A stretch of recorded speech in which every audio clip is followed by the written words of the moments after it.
Deuxième partie du chapitre, après avoir vu ce qu'était un avantage concurrentiel et les différents moyens d'obtenir un avantage concurrentiel, on va voir les différentes stratégies possibles.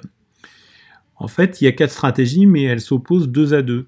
C'est-à-dire que soit on est dans une stratégie de spécialisation, soit on est dans une stratégie de diversification. Soit, deuxième catégorie, soit on est dans une stratégie d'intégration, soit on est dans une stratégie d'externalisation. Donc les deux premières s'opposent l'une à l'autre, hein, spécialisation versus diversification, et après on a intégration versus externalisation. Donc dans un premier temps, on va voir la spécialisation. Donc on appelle ça aussi assez souvent la stratégie d'un marché de niche. Donc pourquoi on fait le choix d'une stratégie de spécialisation? Ça consiste pour une entreprise à avoir un domaine d'activité dans lequel elle dispose d'un avantage concurrentiel décisif sur son marché. Et ça lui permet de bénéficier donc d'un effet d'expérience et de mettre aussi en place des économies d'échelle.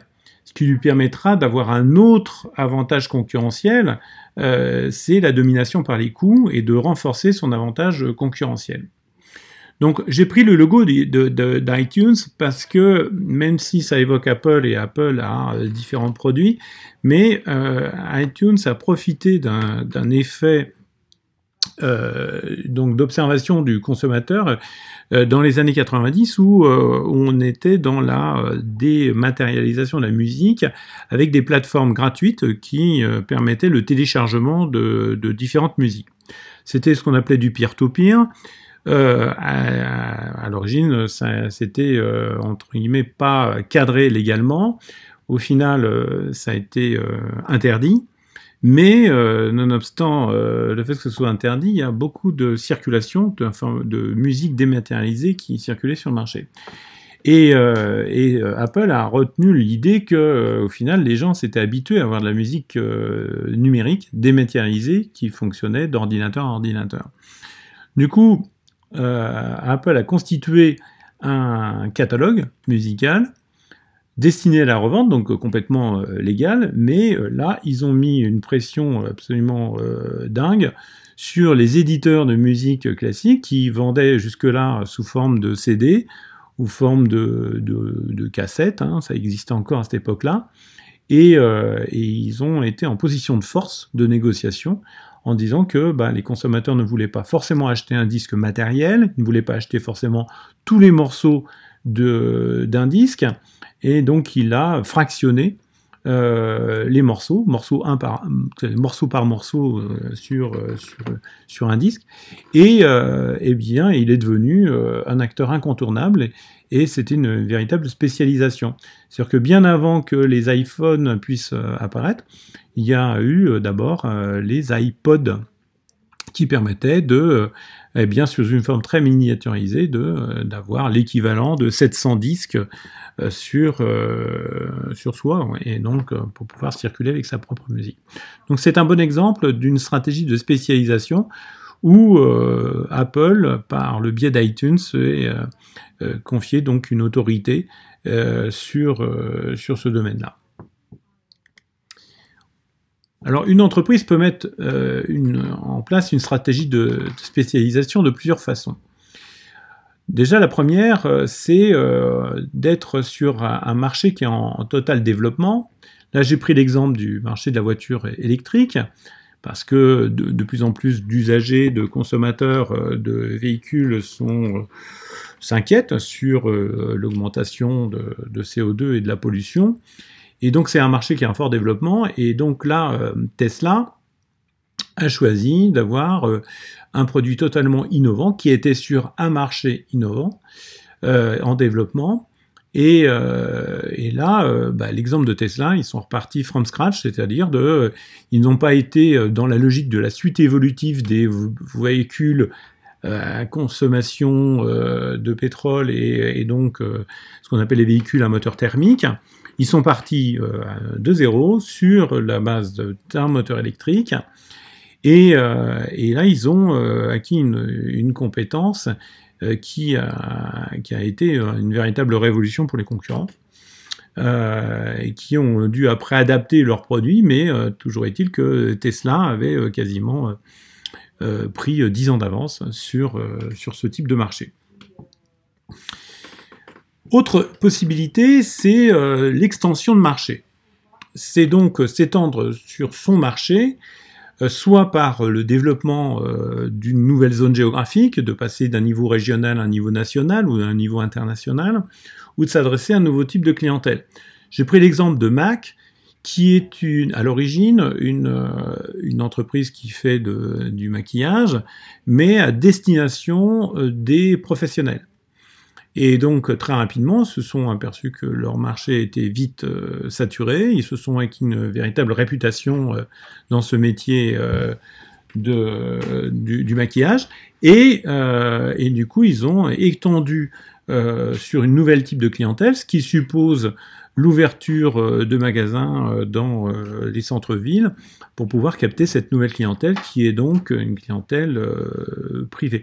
Donc, on est passé d'une stratégie de B2B, où cette entreprise ne vendait qu'à des professionnels, à une stratégie de B2C. Donc, c'est un exemple d'extension de marché. Troisième possibilité, c'est de répondre à des attentes exprimées par le consommateur. Ça, on le voit dans les études de marketing ou dans les études d'orientation et d'évolution du conso. D'un produit qui pourrait être à la fois un produit qui nourrit, mais un produit qui rend en bonne santé. Donc ça a été l'invention de Actimel, qui se situe entre les produits laitiers. C'est un produit laitier, mais c'est un produit avec des composants actifs et qui a une promesse de restaurer la flore intestinale. Et donc là, c'est ce qu'on appelle un alicament. Ils ont créé donc un nouveau concept, mais qui répondait à des attentes formulées par des consommateurs qui voulaient manger plus sainement et même éventuellement se guérir, entre guillemets, tout en mangeant. Alors le risque d'une stratégie de spécialisation, c'est que ça dépend de la capacité des concurrents à réagir sur votre marché. On le voit l'exemple sur les trottinettes électriques. Tout à fait au début, il n'y avait que 1 ou 2 opérateurs et on a pu voir, en tous les cas dans les rues de Paris, déferler des concurrents à la suite de Lime. On a vu arriver Bird et puis après, et puis Dot et ainsi de suite. Donc là, cette stratégie de spécialisation comporte un risque. Deuxième risque, c'est aussi le cycle de vie du produit.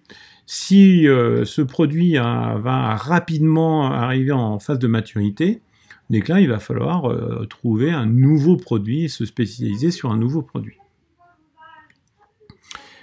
Donc, comme j'ai dit tout à fait dans mon propos liminaire, on oppose la stratégie de spécialisation à celle de la stratégie de diversification. Donc, regardons un petit peu maintenant en quoi ça consiste. Alors, pourquoi on fait une diversification ? Bien, parce que des fois, les entreprises en bonne santé souhaitent continuer leur croissance et qu'en restant sur le même marché, elles limitent leur potentiel de croissance. Donc, on le voit par exemple avec Google. Je rappelle que le modèle économique d'origine de Google, c'est AdWords, c'est-à-dire de faire de la publicité sur des mots dans les moteurs de recherche.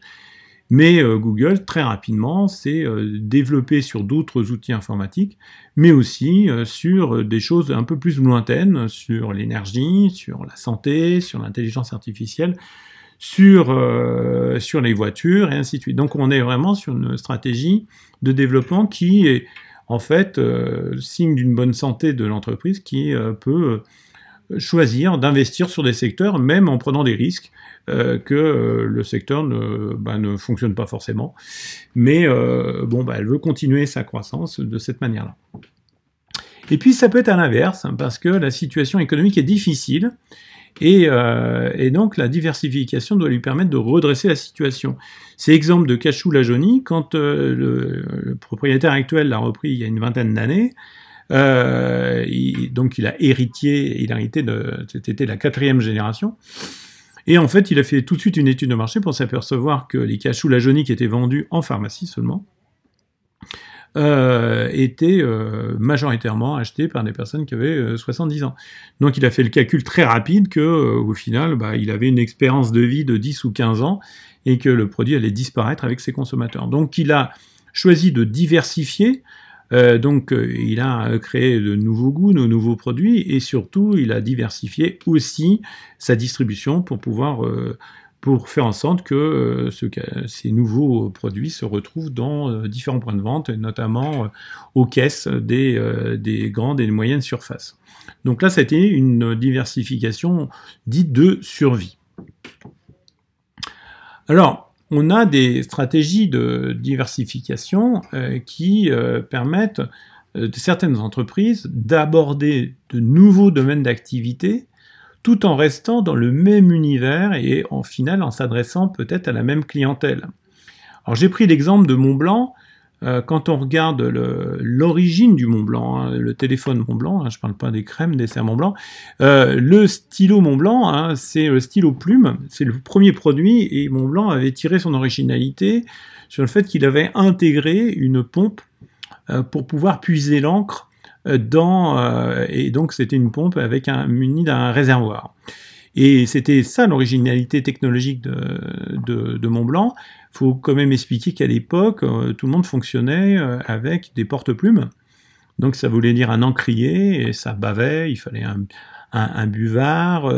Bon, bref. Donc ça a été une invention technologique très forte. Mais avec l'arrivée du BIC dans les années 60, eh bien, beaucoup de gens sont passés à une écriture propre, par le biais du BIC et abandonné le stylo plume. Entre-temps, Waterman avait inventé aussi les cartouches. Et donc, du coup, il y a eu une première diversification, mais on est toujours dans le même univers de l'écriture. Donc, après, Montblanc, pendant très longtemps, vendait plus de stylos à billes que de stylos à plumes. Et puis, l'univers de Montblanc est quand même un univers luxueux. Et ils ont choisi, donc, à un moment donné, de diversifier leur activité et de toucher toujours la même clientèle qui quand même a les moyens de payer comme un stylo assez cher, et ils ont diversifié leur activité en prenant l'ADN de l'organisation, c'est-à-dire que l'entreprise était suisse, et qu'une des spécialités de la Suisse, la renommée de la Suisse, est sur les montres de précision. Et donc la première diversification de Montblanc s'est faite sur les montres. Et puis après, ils ont diversifié aussi sur les parfums, sur la maroquinerie, sur les bijoux, mais tout en restant toujours dans le même univers du luxe. Pour autant, elle s'est différenciée sur donc des produits qui ont besoin de technologies totalement différentes. C'est-à-dire que c'est pas la technologie du stylo qui permet de fabriquer des montres. Donc la diversification s'est faite au niveau industriel. Pourquoi donc faire ce choix? Là, dans ce cas-là, il va falloir prendre aussi de nouveaux avantages, prendre en compte les nouveaux avantages concurrentiels. Diversifier ses activités, c'est aussi utiliser les éléments de synergie que peuvent apporter les nouvelles activités par rapport à son activité principale. Et donc, on le voit bien dans l'exemple que je viens de donner tout à l'heure, sur Montblanc, eh bien, il y a eu donc une ouverture de gamme avec différents produits, différentes gammes, et donc ça crée réellement des synergies par rapport à cette marque-là et cette entreprise. Donc, dans la diversification, on va voir qu'il y a trois modes de diversification. Il y a la diversification qui peut être géographique, s'attaquer donc à un marché qu'on n'utilisait pas avant. Exemple, Danone, qui a quand même diversifié ses produits donc d'une manière géographique sur le Bangladesh, un des pays les plus pauvres du monde, mais qui a quand même des besoins alimentaires. Et donc, là, il a fallu adapter complètement le plan, le produit et le mix marchéage, c'est-à-dire surtout le prix, dans une zone où le pouvoir d'achat est très très faible. Et donc, il a fallu adapter les facteurs clés de succès pour capter ce marché-là. Alors, ça peut être aussi une diversification verticale, de l'amont vers l'aval. Donc, soit vers des consommations intermédiaires dans la filière amont, ce qu'on appelle en anglais upstream. Et donc, pour exemple, Michelin, qui fabrique des pneus en caoutchouc. Le caoutchouc, donc c'est la matière première vient de l'arbre d'EVA. Et donc, Michelin a acheté des terrains et planté des EVA, notamment en Côte d'Ivoire, pour maîtriser en fait les approvisionnements. Et donc, c'est une diversification verticale. De la même manière, Hermès, qui a besoin de cuir pour faire ses sacs, eh bien, a mis en place des élevages d'autruches. Alors ça peut être aussi une diversification vers le bas, donc vers l'aval, ce qu'on appelle le downstream, et donc là on va vers les filières de distribution. Exemple, L'Oréal qui a racheté Body Shop ou LVMH qui a racheté Sephora.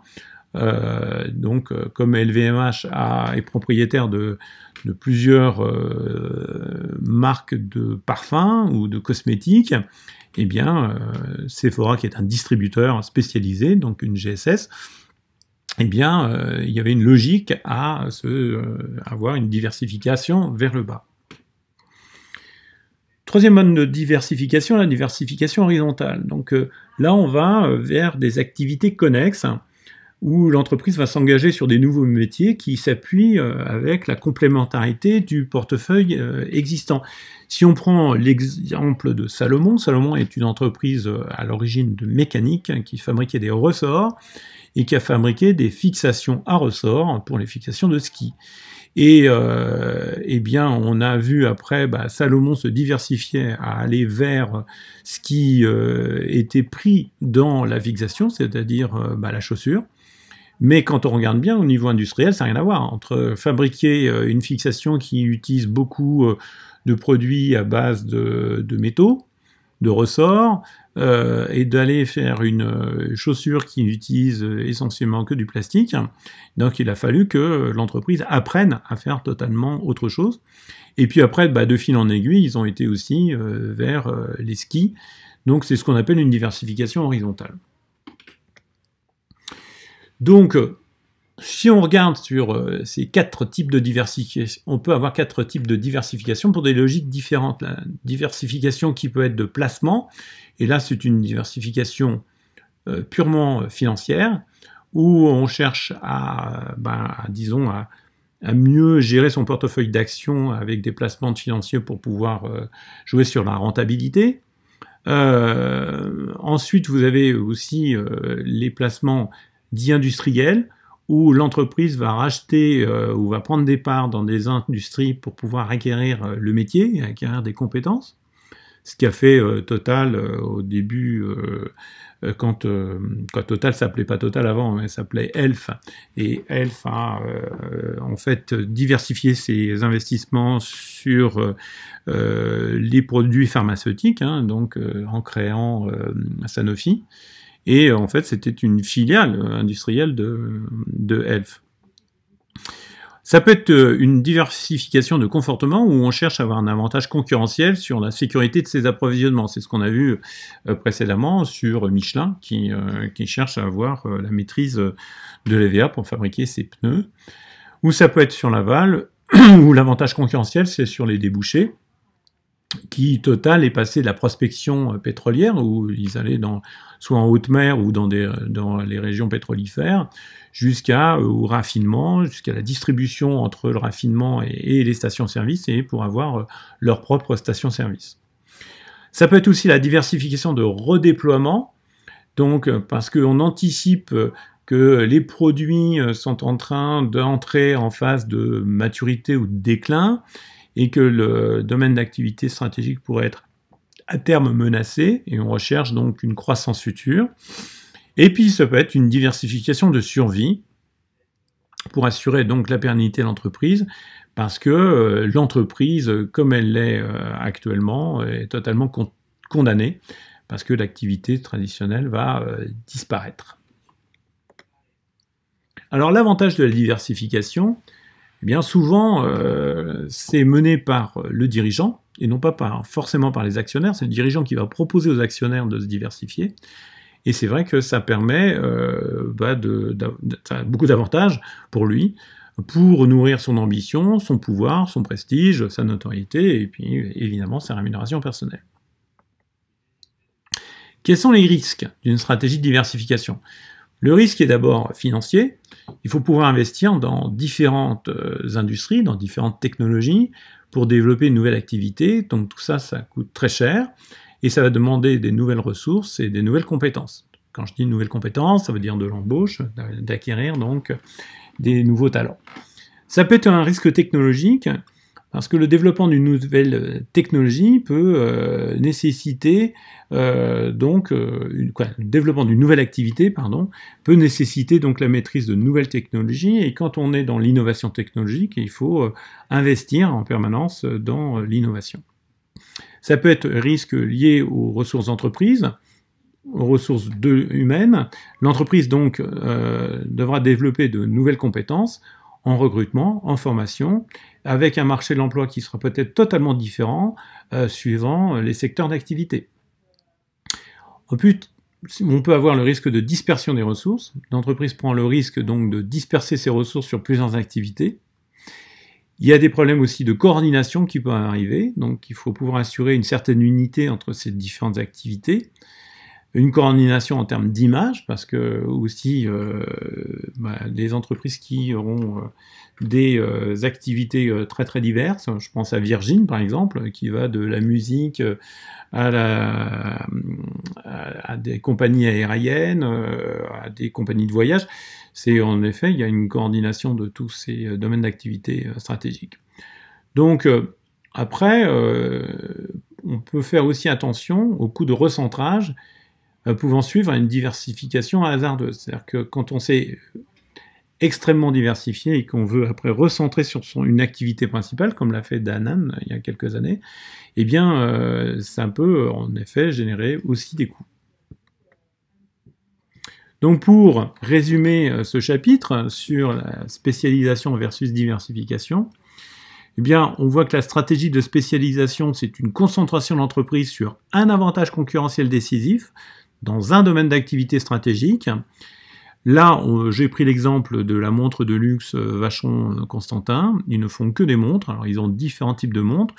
Donc la possibilité pour l'entreprise de se développer, c'est une extension géographique ou lancer des nouvelles offres mais toujours dans le même type de produit. Donc c'est ce qu'on appelle un élargissement de la gamme. Deuxième stratégie, c'est la stratégie de diversification. Donc là, c'est de développer des nouveaux avantages concurrentiels, des nouveaux domaines d'activité stratégiques. Donc l'entreprise va se développer sur des nouveaux produits, des nouveaux marchés et des nouveaux métiers.